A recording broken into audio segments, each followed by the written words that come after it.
Chiefs Lloyd Phillips and Clinton Phillips were in Ottawa for the much-publicized meeting which took place with the Prime Minister of Canada on January 10th. They provide us with some insight of what took place leading up to that meeting.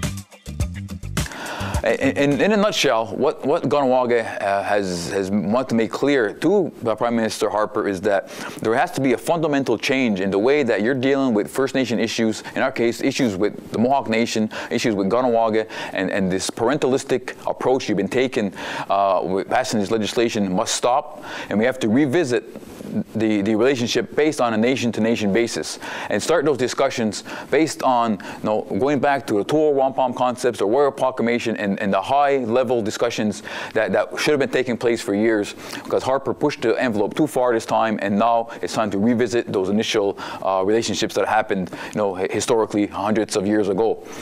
So that was the basic position that we decided to bring forward to the Quebec Chiefs Caucus, which we met at, which consisted of about 20-25 chiefs from across Quebec region.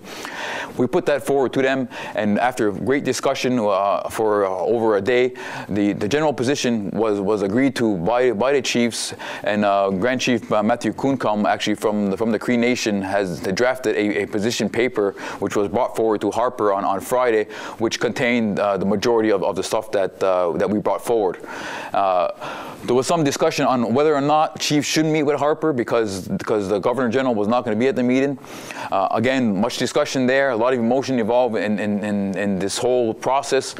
But bottom line is, we felt that there's an opportunity to sit across the table from the Prime Minister of Canada and deliver a message to him, deliver a strong message on where we see their future relationship between First Nations, in our case the Mohawks, the Kahnawà, and the Mohawks in general, and the Harper government or the Canadian government.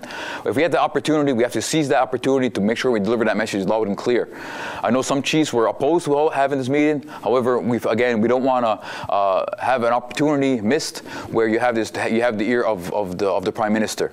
Whether or not the Prime Minister will take those words and act on them or move forward, time will tell. We'll see if he takes those issues to heart. However, we know the message was brought clearly to him, and for him to act accordingly. Because if he doesn't act accordingly, well, the consequences we'll see in the coming months and weeks, months, and possibly years.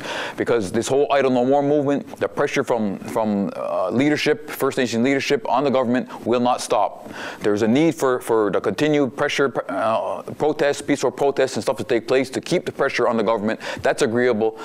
Kahnawà is supportive of the Idle No More, supportive of tree suspense, but we're also supportive of sitting down, finding a diplomatic solution, trying to meet face-to-face with government to find solutions on how we're going to move these things forward. Because there's only so many peaceful protests that could take place. After a while, something is going to give, and nobody wants to see violence. Nobody wants to see issues where somebody could get hurt, or there's large police intervention or things of that nature. That's not where we want to go, and the ball is in the court now of the federal government for him to respond appropriately to the demands made by Kahnawà, and in turn adopted by the region of Quebec and brought forward that way. From Kahnawà specifically, we put forward some ideas and some concepts, and the whole position that they added some concepts from the Algonquin chiefs, the Cree chiefs, and other people added their view on there. But we did have a very solid position.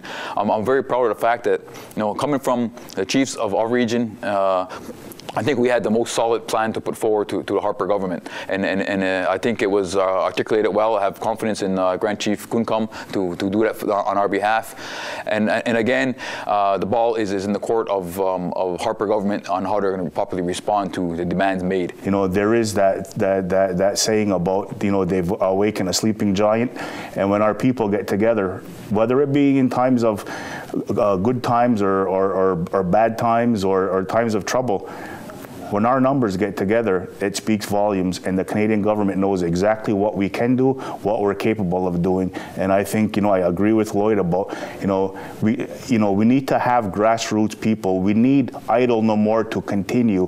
We need that to keep moving. That should not stop. That cannot stop. That's bringing the world spotlight on Kahnawà and sorry, not just Kahnawà, but in Canada.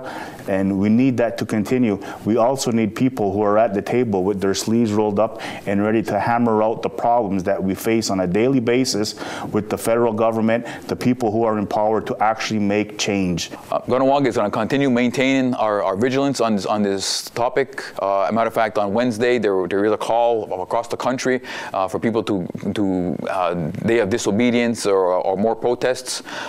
Certainly, no, we're not opposed to any peaceful protests that take place, but we also got to remind the community, our community, that we want to let's take the fight to them. Let's not bring the fight to our community or bring the fight back home. Let's take the fight to Ottawa. So let's be in their face, so to speak, and let's make sure that the message is loud and clear. We'll fight it on their turf, not on our turf. So we want to make sure that message is also loud and clear out there. Mind you, we'll see where this goes in the future. And again, Harper, you're on notice that this is one of your last attempts in order for you to come across with some productive and meaningful change for our communities and for First Nations in general.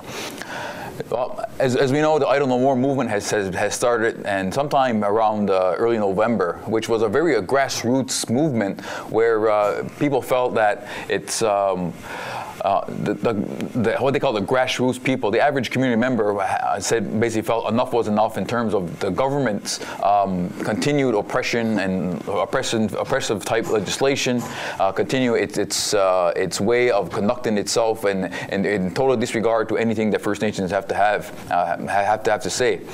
So what this led into was this large grassroots movement which really caught on across the country.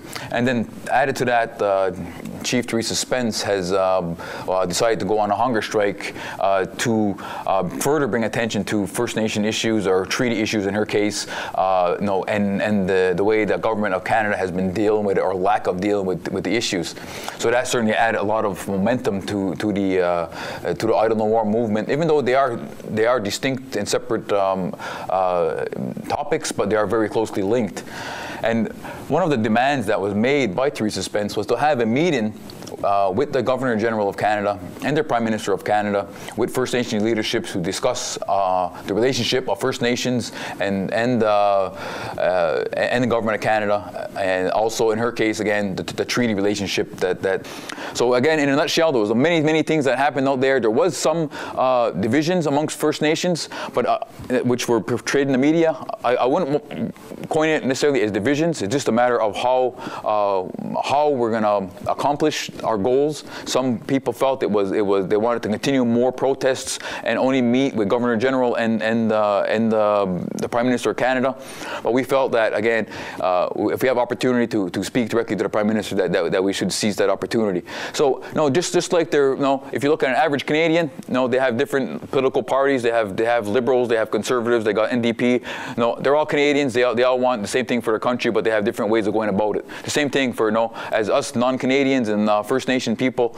We have many things that are in common, but we have different ways and different methods of moving issues forward.